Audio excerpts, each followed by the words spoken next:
So we have started the live session. Good evening, everyone. Again, welcome to the live session number 1 for Design Thinking a Primer. This course is meant for honing your design thinking skills. If you're starting from scratch, it will help you with knowing what design thinking is and what it can do for you or for enhancing your product and services. So that's the main idea. This is a Buddhism inspired methodology to enhance your products and services. That's the main focus of our methodology. So with me I have Shyam, who will be the main MC of this live session to first methodically answer your questions. For those of you who are on the Zoom call, please do make sure that you can unmute and ask the question, or if you can use the chat and ask the question. For people who are logged into YouTube, you can use the chat. We'll also check that for questions. And if you're watching this recording, then and still there are some questions that are unanswered, please use the discussion forum.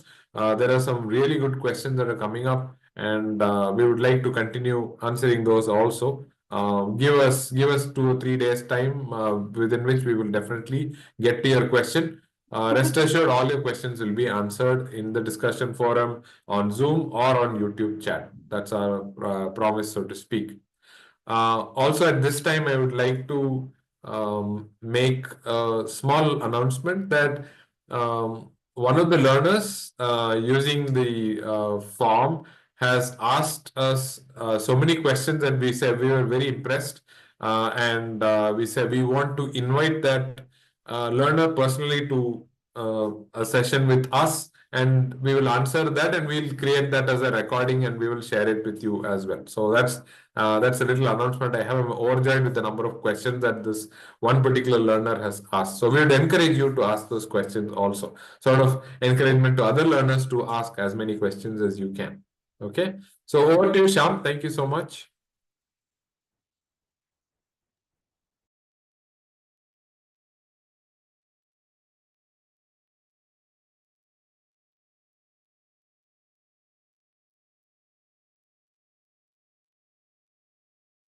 Shyam, we can't hear you. Can't I hear you for some reason? He's not audible at this moment. Oh, okay. Okay. It's just on me. Okay. Nope. Sham, retry. Should I introduce?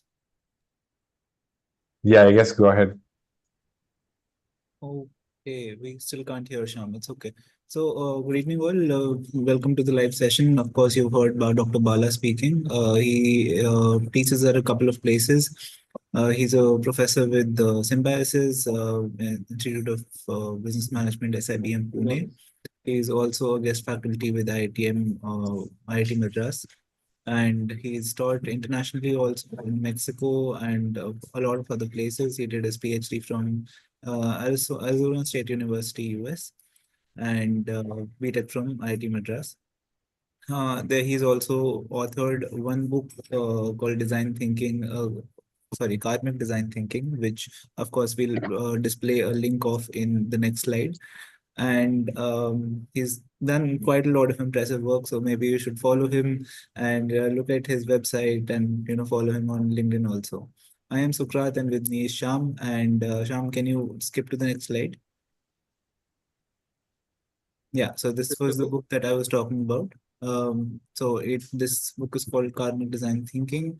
It's available on Amazon as well as Flipkart. For a Kindle version is also available.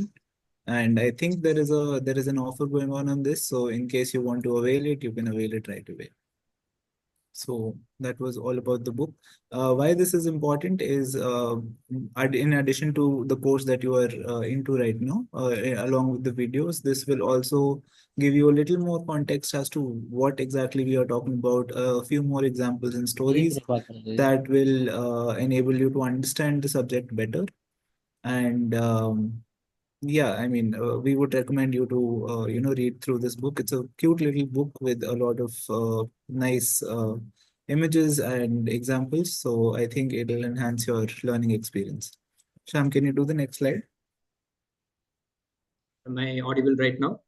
Yes, you are. Yeah, brilliant. Take over, please. Thank you. So we have around 10 questions. We'll go one by one, sequentially, starting with the first question. And the question is like, what are the most important mindsets to adopt when practicing design thinking? And it's from Sakshi Sharma. Sir, would you like to answer this question? Sure.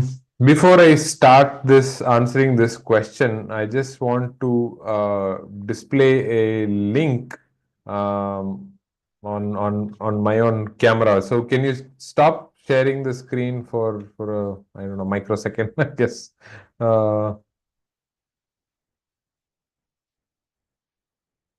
Yeah. So this is the link to the website where I've documented many of the most frequently asked questions over time, and this might be helpful in knowing about what is the questions that learners like yourselves have had in the past, and they've struggled with, and they've learned from it. I've tried to answer it myself, and I've documented it in this website, as you can see.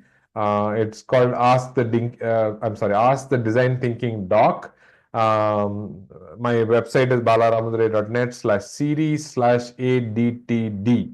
ADTD/series/ADTD. So this is where you will find many of the questions that have been asked, and some resources are also in there. We are also in the process of recording new content from all the questions that you've been asking, and some of the frequently asked questions also we will put it in there. So that's it. Yeah. So we can have the slide back again, and I'll answer that question, or I'll try to answer that question. Just a minute. Yeah.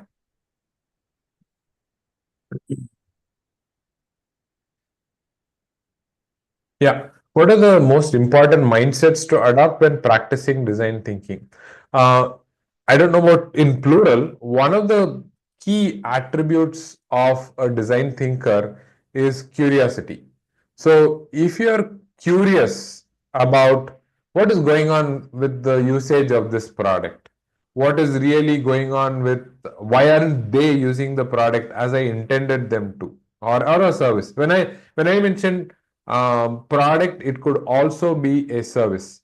So look at it from that point of view and see, be very curious about why they're using it, how they're using it, and why didn't they do that, kind of a thing. So that's, for me, the most important mindset. The more you understand about your customer, you will eventually get into it. Then the empathy will follow.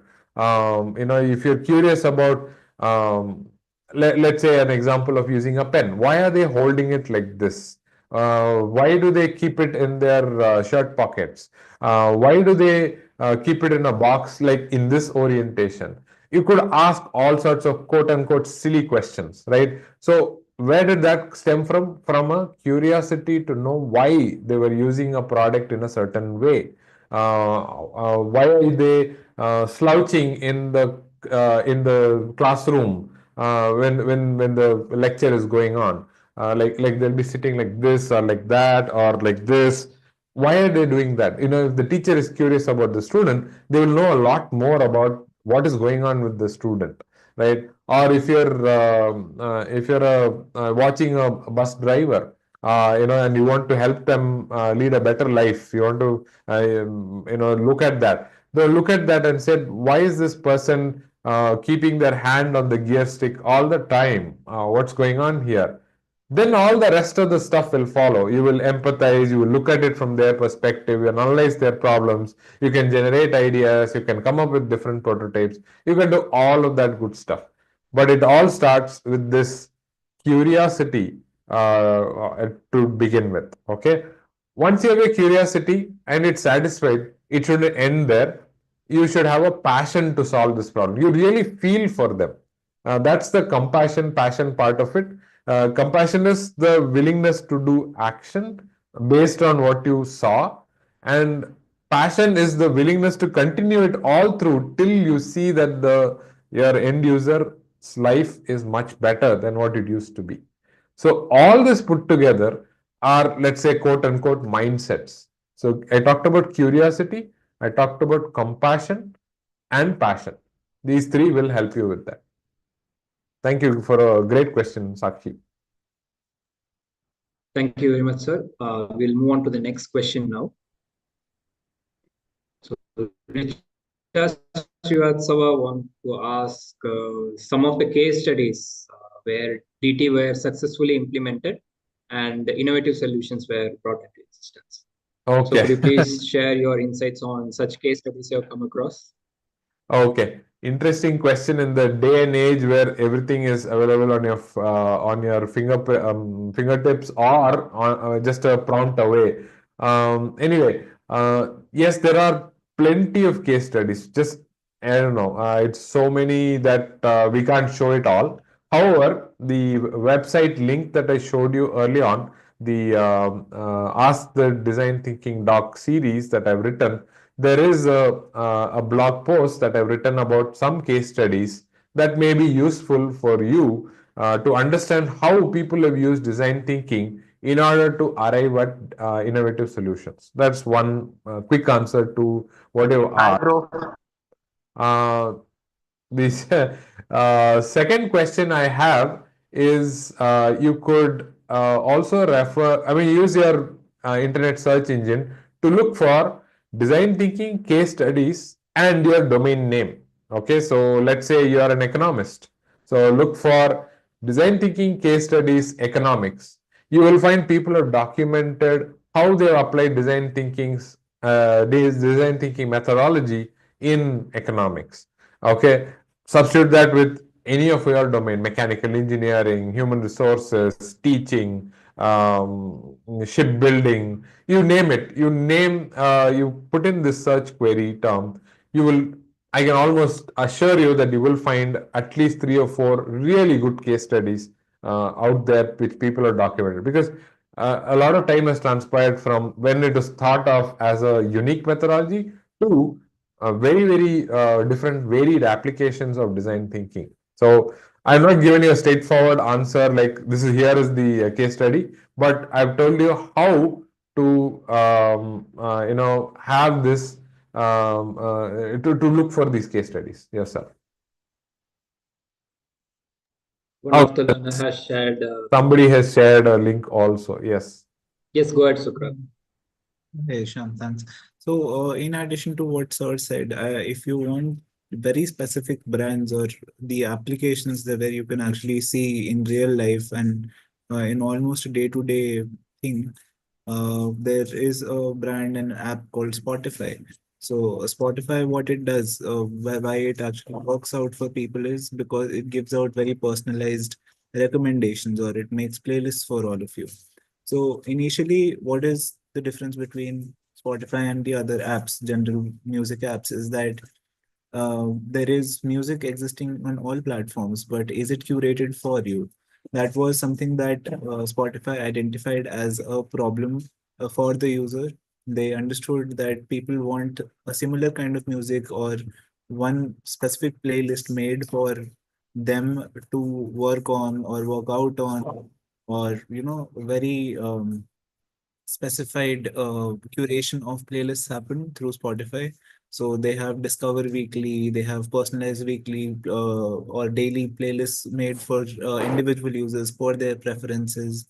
Whether they like it or not, they will ask, and then they will iterate and then give you even an even improved playlist. So that is one. For anybody who has visited the Nike website, what happens is that a lot of people like the quality and the material of all of it, but generally they would say that maybe if this was in blue and white, I would like it better. So they introduced they pointed out, they isolated this specific pain point, and then they And started then they something, the started Nike something by you. unlikely by you. So So, Shyam, is it possible Shyam, to is it mute possible to move via via previous? previous series? Yeah, okay. So there is another one of that example. So the lot of examples in multitude of different fields happen. There are medical examples, there are marketing related examples. So do look upon them. So they are very inspiring in case you are actually willing to implement design thinking on your day-to-day life. Sham, you can display the next one.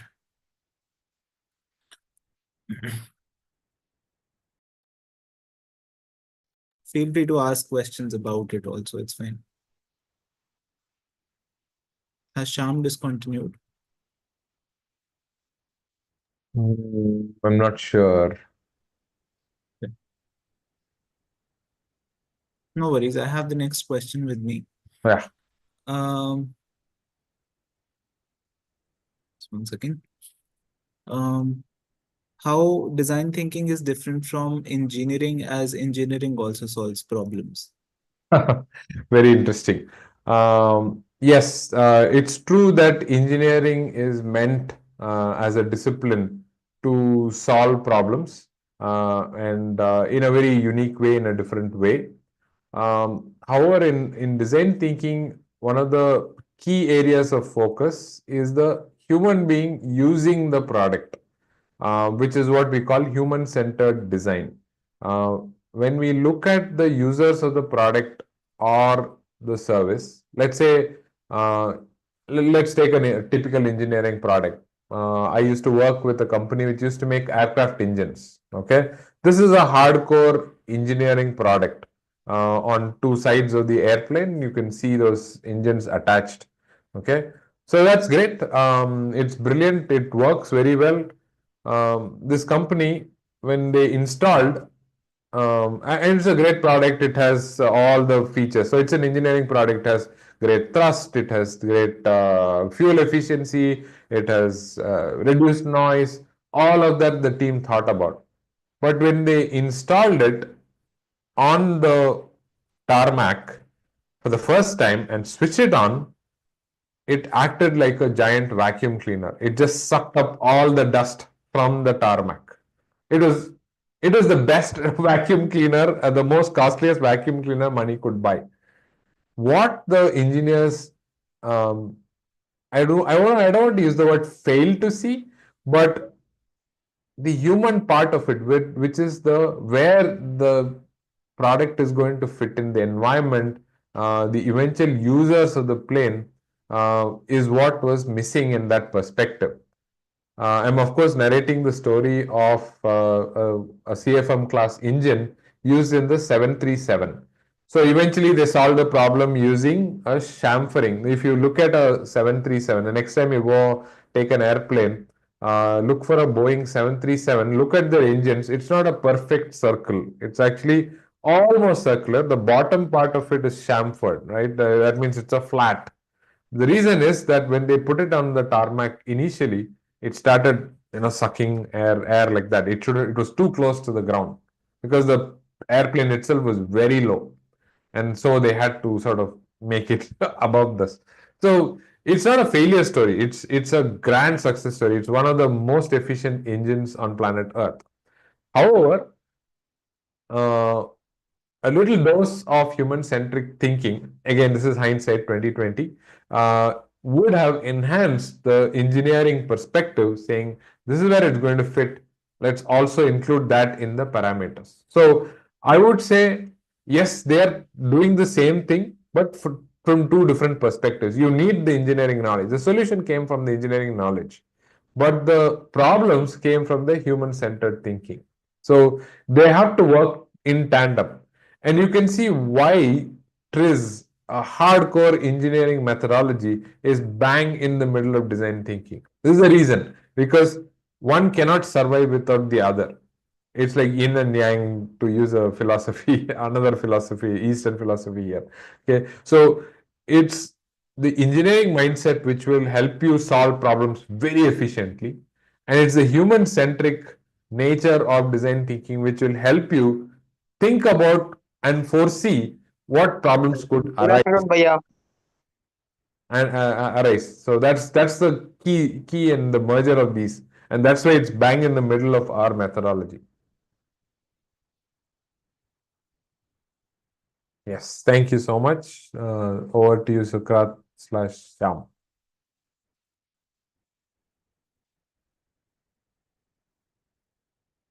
Okay. So the next question that I see here is, can I understand solution stage is a stage in which we start with the prototype, test, and iterate until we get a fully functional real-time solution? Okay, I Uh, guess the question is, uh, does solve stage also include prototyping and feedback, gathering feedback and improving on it? Um, if that's what works for you, yes, go ahead and do that. That because many people, I mean, design each one to themselves, right? Some designers like to keep working on the prototype till it is a certain level of maturity where they can take it to a customer or a user. So that's one of the nice ways to do it. However, I would recommend in view of our course, the way we design our course is also to use the solve stage to explore as many ideas as you can. Generate as many ideas. You don't have to be stuck to one kind of idea. You can generate a very, very technologically sound idea. One is a very, very cheap sort of solution. The other one is a very usable product.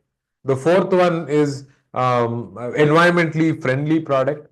You can combine all of these and create what sounds like a bizarre concept. Okay, it is environmentally friendly. It is a technological wonder. It's very, very cheap. Okay, and it's very usable. So all of these together, but it looks horrendous. It probably doesn't even work. That's where the prototyping comes in, and that's where the test really is. Okay, so then you build the prototype and see if it's really usable, if it's really technologically sound, because in your mind it made complete sense. In your solve stage, in your mind you saw visualize this product or service, it made absolute sense. But when, as they say, rubber hits the road, that is, you start making it, you realize, oh my god, I don't know anything about this. That's when you realize some of the things that I have thought of. I thought, oh, I'm going to do this and make a big difference, and I start making it and realize I don't even have the basic skill set to make this. Then I have to start collaborating and then somehow make the prototype, make it something viable initially. Okay, so that's why we have test as a separate step as compared to solve. Because solve, we are completely explorative, and in test we are, really breathing reality into our product. And then finally, when you think it's ready, is when we take it to our user and ask them to use it and observe how they use your new, product or new prototype to see if it really works, if it solves their problem. In your mind, again, it made complete sense. It should solve the problem. Come on, I'm doing this. I'm designing this completely new product. It should work. But then the customer just glosses over your new feature and uses whatever was there already. Okay, it might happen. It has happened to me also. I Okay, thank you so much for that question. I guess somebody in this audience had a question. I think somebody raised their hand. there is a question in the chat also. I will address that. First, we have a couple of slides left. Okay, we'll go Yeah, with yeah, your yeah. yeah. We'll address that. So, Mohammed Rizwan asked, what is the use of design thinking in management? Sukrat, you're the best audience for that. But anyway, I'll take a stab Okay, at it first. sure. Yes, the design thinking. We personally, I've helped students and people in companies apply in human resources, in operations, in finance, in all aspects of management, in conflict resolution. I've used this a lot for a while now. So I know that this is just a thinking methodology which will help you, marketing even. All these steps that you see in the course, empathize, analyze, solve, and test, work no matter what the discipline is, including management. It definitely works there as well. Um, I don't want to transfer it to Sukrat, he is an MBA in management. So I'm sorry, MBA in marketing. So Sukrat, anything from your experience? Yes. So, thank you, sir, first of all. So, Muhammad or whoever is listening, let's break down what design thinking is, how design thinking is defined as. So, design thinking, how we say it, is a human-centered problem-solving approach. Management, on the other hand, on actually the same hand, is to deal with people, right? So there is a human aspect there, there is a human aspect here. In management, the entire thing that you have to manage is people and how they act, how they behave, how they respond to a certain situation, how they deal with clients, how you get a business going, or how you get more people involved in your business. So through and through, management has to do everything with humans. That said, how can you apply design thinking with these humans?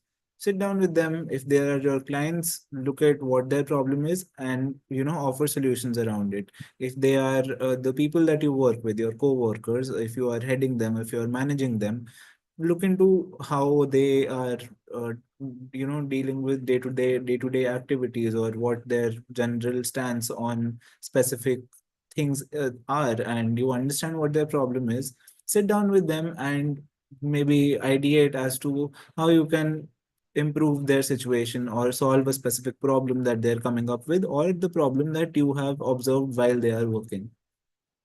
So in that approach, of course, you will give out a lot of solutions. They will reject a few, they will accept a few. Then whenever you apply those solutions, you test and see how exactly they are actually responding to that. However, it could be positive or negative. If it is negative, then you go back and see where their problem is. If how better else can you provide a solution, or give out an example and sorry, give out a solution, another solution, and see how they react, and then the cycle goes on. But everything has to do with humans, how they react to a specific situation. If there is a human problem, offer a solution and go back and forth between them. So that's pretty much it, how you use design thinking in management. This applies to sales, this applies to marketing, this applies to HR, this applies to a lot of procurement and operational stuff. So yeah, that is pretty much all the management there is in the world. I think that answers your question. The next question, I think we've had it. Okay. Yeah, I think, sir, we've touched upon Was mostly that all the questions. engineering versus design thinking? That question was that answered? Yeah, we've answered that. Yes, done. There is a question There is here one. in the chat. Sorry, Shyam, I cut you off. There is one question related to, sir, as a faculty, how do we assign design thinking to students? Okay, very interestingly, thank you for that question. Very interestingly, yesterday I had a conversation with a faculty member from a university in an engineering institution. Uh, the design included the concepts and practical exercises. So this is great. This is a good design. That is theory and practical exercises. That's how design thinking works. According to us here, you learn by applying, and you can give those practical exercises. Now with students, um, particularly, I don't know which year you're referring to. It depends. Let's say we are there, like the professor is talking to us, the first year. First year students, they undergraduate first year students, they come with very little experience with from my own experiences that they come with very little experience with systematic methodologies like design thinking. Design thinking is a system oriented, process driven approach. That is, there's stage one, there's stage two, there's stage three, and so on and so forth. EAST, empathize, analyze, solve, and test. It's a process oriented approach. Now for students to suddenly be exposed to that takes a little bit of time to get adjusted to this kind of thinking.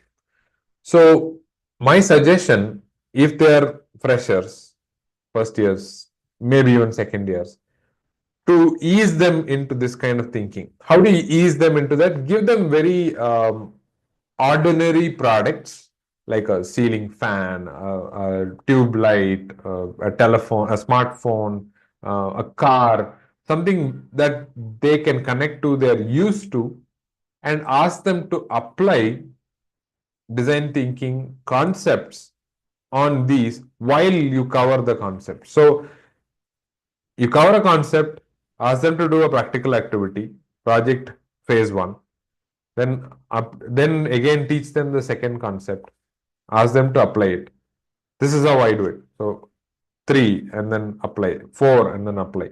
So this is how, and have one project go from phase to phase to phase. Don't switch the project. According to me, that when they switch projects, they lose continuity. They don't know how design thinking actually, the product actually evolves over time. So take one project, apply it, be consistent and apply it all through. Okay. And with a product that they have already used or they can easily have access to, they can keep improving it. This is for the first or second year undergraduate students. Let's say your students are third year or masters or fourth year, final year students, or even master students. Okay, so any of these who have practical experience already, they know the subject matter, they've been exposed to the subject matter. And now you're exposing them to design thinking and say, here is a process oriented approach, and I would like you to learn and via applying. You can take a very, very specific domain oriented project. Again, it has to be project driven. It has to be in the nucleus of the course design itself. So you can ask, if say, for example, a VLSI design, okay, very large scale integration design project, right? Or it's in a master's in management, there's a management question. So this is an HR recruitment activity. It has to be very specific to their specialization and what they want to solve in that particular area. Give them some freedom. They don't know, or they're just still wondering what to work on, you can supply them with that project, but it has to be related to what they're studying and specializing in. Then apply this methodology, process oriented methodology of design thinking. Start with empathize. Ask them to go meet the product users. If it's VLSI, think of products which uses VLSI design. If it's a, I don't know, what is the other example I used? Electric vehicle. So use them, make them interact with electric vehicle users. If it's a, I don't know, HR, make them interact with new recruits. Make them, push them out of their comfort zone, make them meet people and get insights from the market.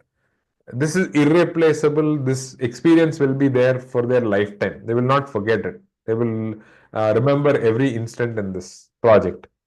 They will complain, they will groan. If they are like my students, they will complain and groan, many of them. But they'll thank you later on for making you do them, do this kind of activity.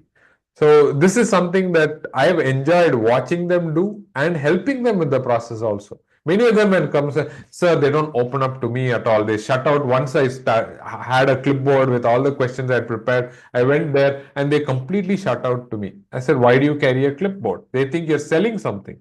Okay, boss, he just dropped the clipboard, went there saying, I want to see how I can improve your life. I am a student of X institute, and then they slowly become friends and then they get better at this.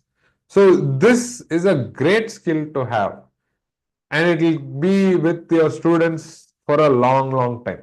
So I know it's a small question you asked, but there's a lot of depth to this answer. I hope you can try this and let us know how it fares out in your class. Thank you so much for the question. Thank you, sir. Sir, on a related note, Emmanuel, one of the people who is attending the session also, he has asked, how do we use design thinking to improve classroom learning? Okay, sure. You can definitely use design thinking to improve classroom learning.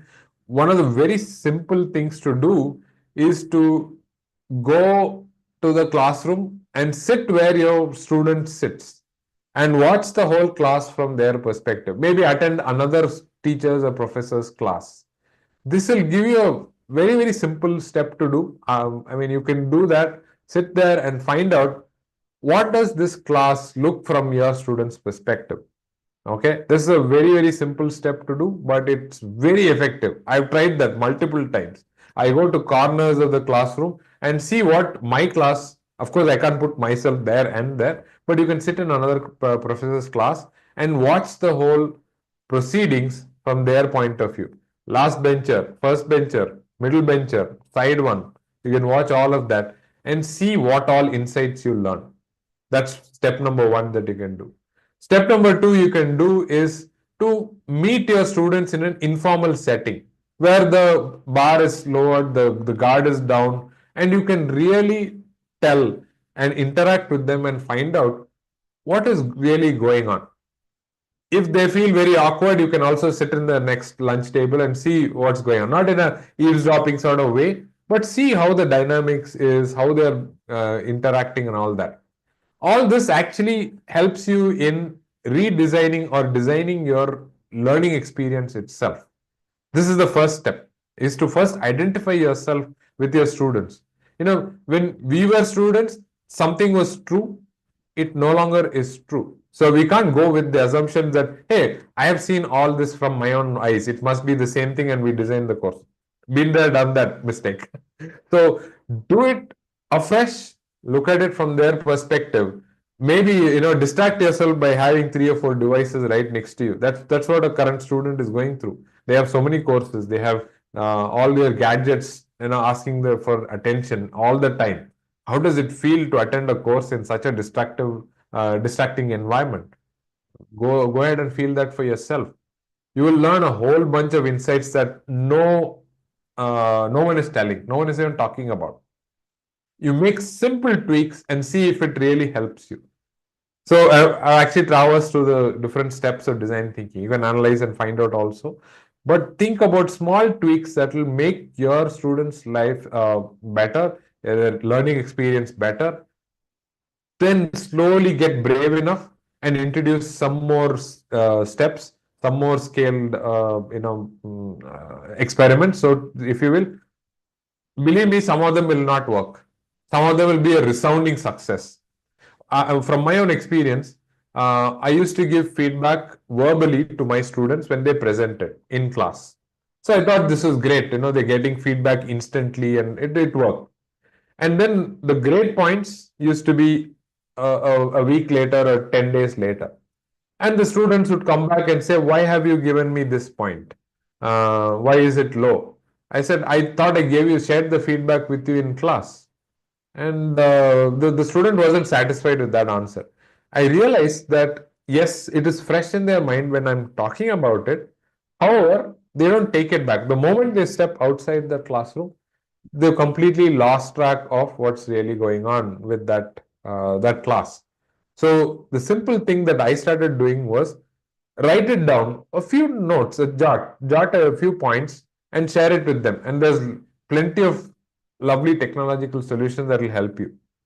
And this one step really, another student came back and said, this really helped me. Now I understand why you gave me the points that I had. And the conversation now is around, okay, you told me this is an improvement area. What do you think I can do? That is the conversation. You're not saying, why I got low points. What do I do about it? You're specifically talking about how to improve their learning experience. You're getting lots of feedback also from them. Their body language, all that happens. Lots of interaction happens. So these are some of the steps that I tried using in my own teaching methodology. Hopefully it helps you as well. Thank you for the great question. Thank you, sir. Emmanuel wants to say something. Yeah, you can Yes, please go ahead and unmute yourself. Yeah. We can't hear you for some reason.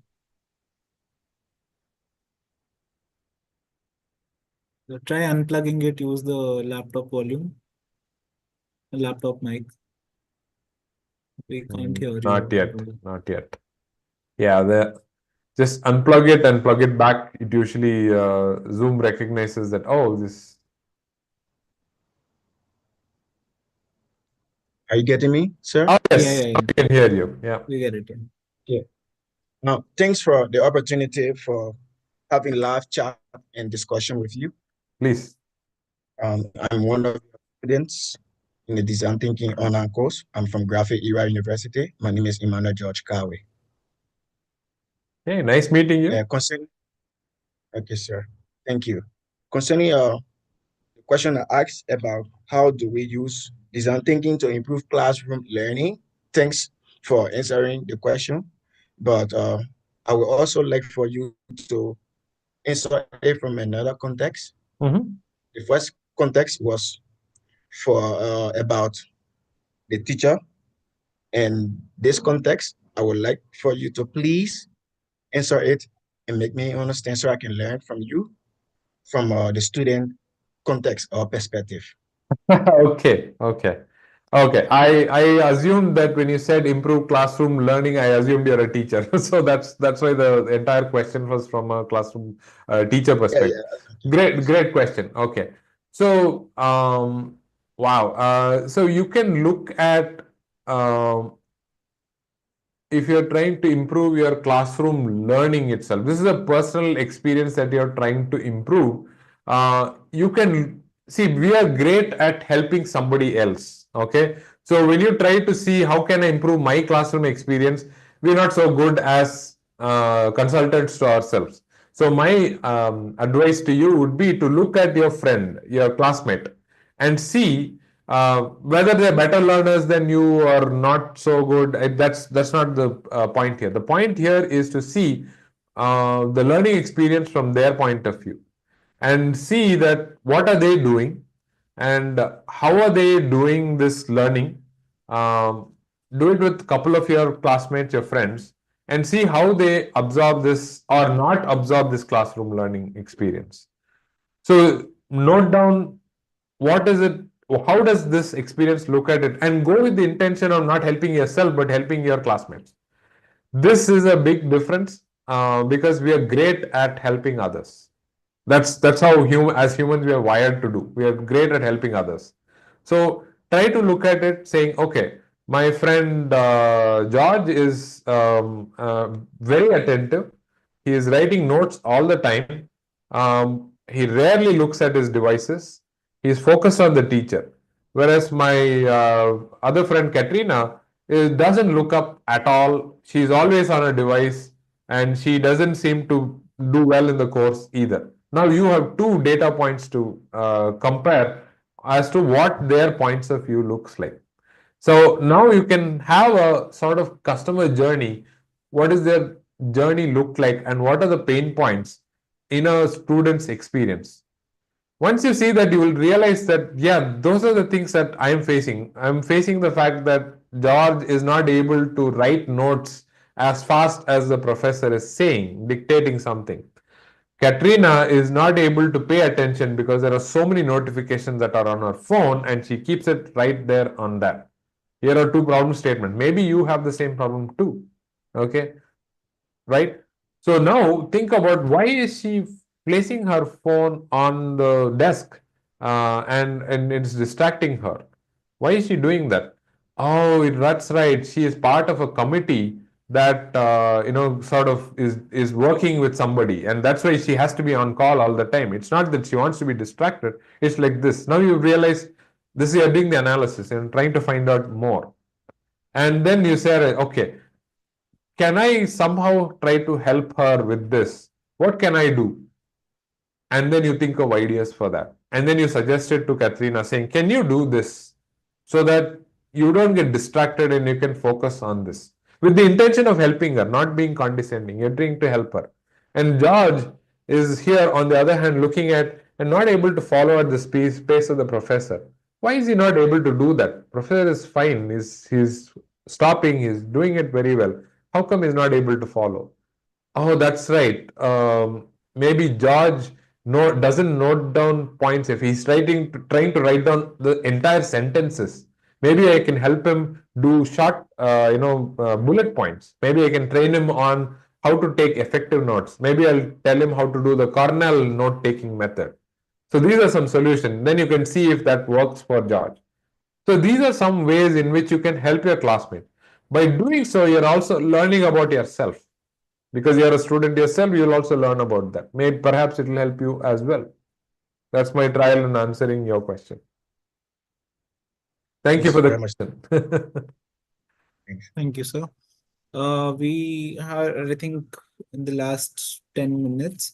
Okay, So thank you. let's try to answer a little quickly because we have a lot of questions lined up. Okay. So this is a recurrent question that we get. I'll address it again. So good evening, sir. Based on week 2 studies, 5 whys were discussed, but in the analyze section, you said something like ask why to a question and another why to any other shortcoming of the previous answer, and so on until a natural limit is reached. How do we know that a limit is reached? And do you not agree that this can result in an endless loop? Okay. Agree with you, completely agree with you that it could end in a recursive cycle thing that goes on and on. But I'll take this in two parts. One is the natural limit that we keep talking about. What is this natural limit? Okay. So it could be a limit based on the sciences, physics, biology, chemistry, whatever, those sciences, it could be a limit. For example, you can't be any lighter than air, okay, so density wise. So that's a natural limit. You can't go lesser than that. Just an example, a rough example. Or there's a legal limit. There's a speed limit of so many kilometers per hour on this road. You can't go beyond that. You can't question that because that's a limit set by the law of the land. So you can't go beyond that. Okay. Or it could be that it's gone into some other field that you have no understanding about. Okay. So you are a biologist and the question has gone into the realm of physics, which you do not have the training or the understanding. Okay. You can stop there. Okay. Unless you have physicists in your team who will help you answer that. Okay. So these are some places where you stop and end this recursive answering of y and a y and a y and a y. So as many as it goes, right? But what it tells you, the number of y's, the depth you can go into, is the level of understanding you have in that particular problem set. Why do I say this? Because if you can only reach up to the second level, that's all you understand about the problem. It's not a shortcoming. That's how much you know. That's it. No big deal. And you can bring in an expert and see, okay, can you get more answers to that? That tells you that. Or if you've gone to the 7th or 8th level, that means you're very knowledgeable about the problem. Very nice. Good for you. This is it's a domain that you really understand very well. Okay. So that's where you have a natural limit to this, asking why. Okay. The second part was the is there a recursive loop? Will I come back to, is there a circular reasoning? Will I come back to this? There could be instances. This is out of scope for this particular course per se, but check out this course called System Dynamics. It's on NPTEL, offered by a professor who's very knowledgeable on the topic, where we use such, I won't call it circular reasoning, but there's a loop, feedback loop, and that's important for that. And like I said, it's way out of scope for this course. I would encourage you to look at that field of discipline called system dynamics. Okay, thanks, Sukra. Thank you, sir. We have more questions. Wait. There is one person who's willing to asking has raised a hand. Do we Okay. let them speak first? Manish, Yeah, can please. you unmute and, if possible, turn your camera also on? Am I audible? Yes, you Yes, are. Manish. Sir, sometime what happens, faculty has to publish, and when we publish, and sometimes it seems that we are out of context, like doing the literature and uh, reading the papers, but we do not go on to the field. But it is mandatory part in the academics, as you know. Can we use design thinking to solve that issue? Okay, so if I understand the question right, and please correct me if I'm wrong, is that you're saying that when I'm doing literature study, sometimes I just veer off the topic and try to study more and more. can I get my focus on what I am researching in the literature study part, literature review part? Did I get Yes, your question right? yes. I mean, actually, what happens when we are doing research, because we have to publish, Yeah. we go on reading the papers, and many times it becomes theoretical only. That I am dealing with mathematics only in technology even. What I am doing, I am tweaking the equations to get publish it out. But we have to publish Yeah. because Yeah. in academics it is mandatory. Got it. And Got it.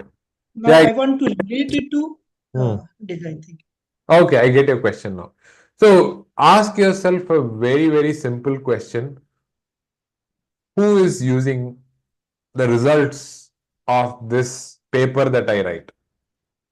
Okay. You don't have to go into the application of this theory, if it applied in a product, who is going to use it. No, not even that. I'm just asking you, if I were to publish this, who, one person, not even the whole world, I'm talking about one person who will benefit out of my research, who will consume this and say, aha, this is so useful for me. Think about that person. Your entire point of view starts aligning towards that. Your research, your literature view starts point. So if I don't know, I worked in magnetic materials in the past, so I can research the entire thing under materials. I can do magnets. I can do all of that. But I am looking at a person who's looking at trying to make this, put us all together, and he has some problems. I'm saying, okay, I'm going to write my paper for that person who is consuming that.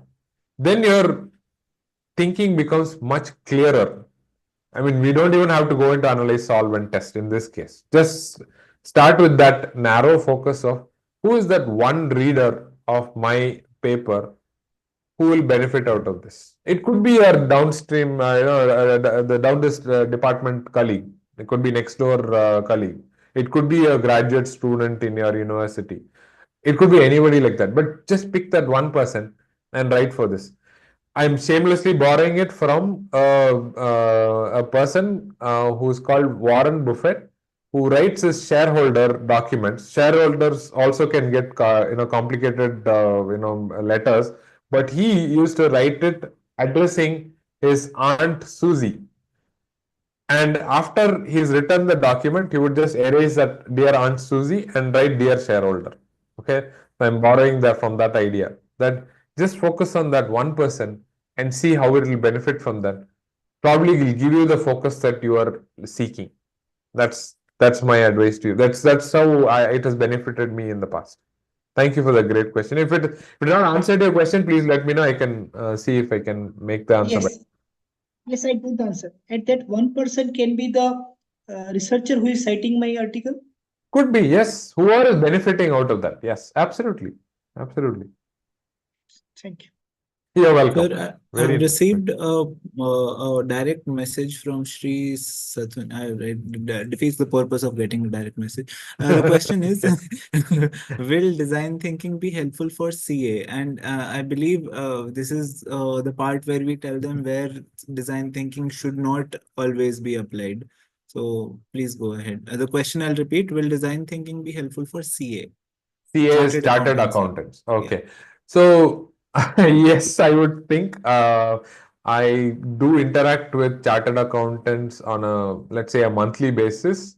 And I would think that they definitely, and my chartered accountant definitely, I think, has a high proficiency in design thinking.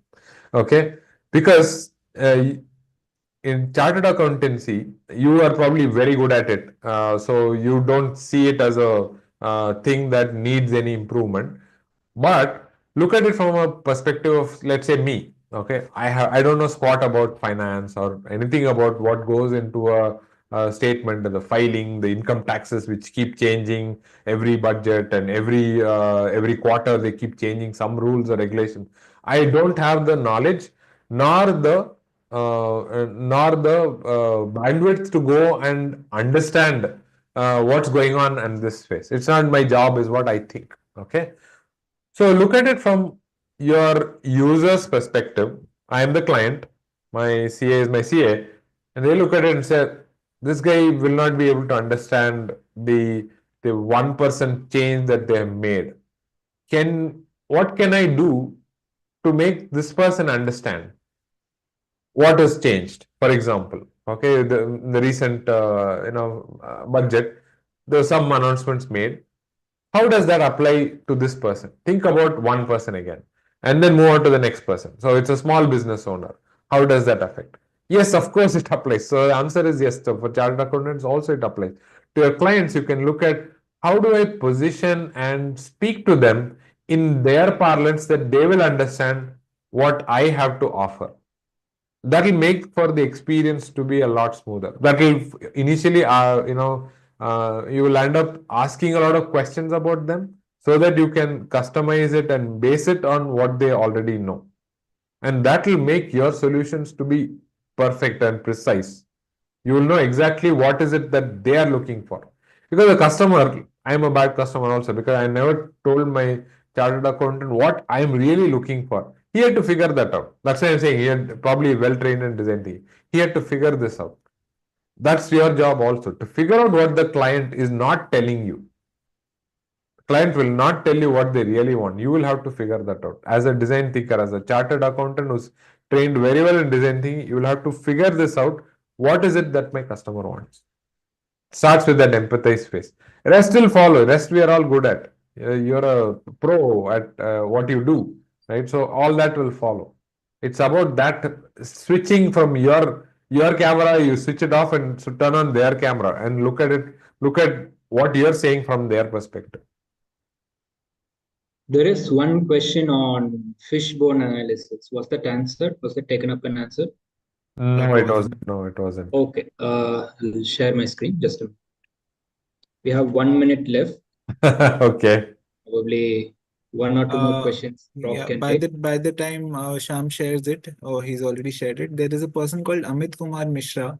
Amit, you have a very specific problem. I would suggest you reach out to us separately. I also saw the group that you've made. So just please make sure you reach out to us separately, sir or me, and we'll probably address that. Let's not address it in the live sessions time, but of course we'll help you with some suggestions. Right. So you don't have the Yeah. learner's name here, but the question goes like. Can I speak? Just one more. Can Yeah, I yeah, speak go on this This is question? Dr. Aradhana's question. Yes, Yes. now I remember. Yeah. Sir, the reason why I asked this question is because in design thinking, at every step, we are asking to ourselves, what is the next path? What is the next thing? So, to understand it better, that is why I put this question. Does it have any relation with the fishbone analysis, which we used to do in the 90s? The answer is yes and no. Fishbone is a great. You should look it up. If somebody is not aware of what fishbone diagram is, just look it up online. It's a very useful visual technique to figure out all the aspects of anything that you're studying. Okay, it gives you, as the name suggests, it looks like a fishbone, right? It has a line at the in the center with what looks like spikes and tentacles and branches. Sort of like a mind map, if you will, if you know that. It's like that, but it has specific branches, it has names on that. So, not to bore you with the details of fishbone, what it does is it gives you a perspective of different aspects of a problem. In design thinking, however, we start with the human being. So yes, Fishbone has the people part of it in as one of its components. However, in design thinking, the whole and soul of our existence and the project and all the resources and the time that we spend, everything is on that one user or multitude of user personas. Our in crystal clear laser focus is on that. Whatever you do, analysis, solution, prototyping, everything else falls at the service of or is done with the intention of serving this user slash human being. It should be at their service, not serving, but it should be at their service. It should be for that. That's the core principle here. If fishbone diagram helps you in visualizing this in figuring out what they want, so be it. I don't know if it has the exact origins in that. I'm not sure. I see some parallels. It might be useful, but the key is that in design thinking, we exclusively focus and everything we do is revolving around that user, their experience, their pain, their joy, everything around that user or human being. So that's where everything starts. That's where everything ends. It's like they are the sun and we are the planets, right? All the design thinkers are the planets. We keep going round and round and round and figuring out what is it that they want. So something like that. So do Thank we you so have much, sir. some more time to take up one or two questions, or are we winding it? Okay, maybe just one last question. I know we are already out of time. I don't want to take our learners' So here is time that one more than that. last question. Oh wow! Oh, Vikas's question. Okay, so here is the first announcement that I made. I don't know how many of you were there when I made that. Is I would definitely we will reach out to Vikas K, and he will be our special invitee to record a session with where I will try to answer all these 10 questions, almost like a dialogue conversation, and we'll have that for you. Perhaps not in this round. We will try our best. It depends on the editing and team and what their workload is. We have to be empathetic towards the editing team who's already swamped with so much work, and we keep giving them more work. So we'll based on that. But unfortunately, we can't answer all of these questions in this one live session or in the next. But we would like to give it its due attention. That's a contradiction. I want to answer them, but I don't have time. How do I resolve it? We will invite Vikas for a special session. Oh, he's very happy, and we will have a sort of questionnaire, question answer sort of session. We'll make it an interaction. Hopefully, it'll be fun for you, and when you're available, we'll reach out to you for sure. Okay, so that's our promise. Please do spare some time for us to sort of interact with you. Om has his hand raised. Om, do you have any question? You have absolutely 30 seconds to answer that. We are already 5 minutes over the limit. Okay. Hello. Yes, please. We can hear you. Hello, sir. My college projects has been uh, Sorry, you went into hello, mute again. Yes, we can hear sir. you My now. project on museums, case study of design thinking of museums. So, in museum, how the case study are used. Very nice, beautiful, like beautiful project. I would say very apt. What you need to do probably is to go spend a lot of time in the museum. One, you can go through the experience yourself. Take any museum, go through that experience yourself, and see how it feels. Okay, you can trace through the journey, and then with the permission of the museum people, you can station yourself there and watch people go through these stalls. Different sorts of, there'll be school children, there'll be teachers, there'll be I don't know, tourists. Watch them, make them under each persona, and empathize. If you are curious why they did what they did, uh, with their permission, ask them questions and note some problems down as well. Then come back to the drawing board, analyze it for problems. You know how to do that. Use the methodology that we have described. Create solutions for that, and talk to the museum authorities if you can try it out. Little things here and there that you can make to make the museum goers experience much better than what it used to be. Okay, so try that once. If it works, do it one more iteration, and then your product and service become much better. Okay, so this would be my advice to you in given this time that we have. And one last thing, Amit, I've left my email address in the chat. Please do reach out to me, or you can just find us on LinkedIn. Sukrat, Sham, and I are there on LinkedIn. You can reach out to us. Any help we can definitely help you with. All right, sir. Thank you for taking time to address the question. Thank you, Suprat, and thanks all learners for participating in this live session. We will have our next live session on Feb 14, 2025 at 4 p.m. Friday, Indian Standard Time. Please do join us if you have any more questions on the upcoming week content, week 2, 3, and 4, analyze, solve, and test. Or in general, if you have any other questions with respect to your projects or the research that you are doing, we'll be happy to take it up and answer. Thank you all once again. Have a nice day.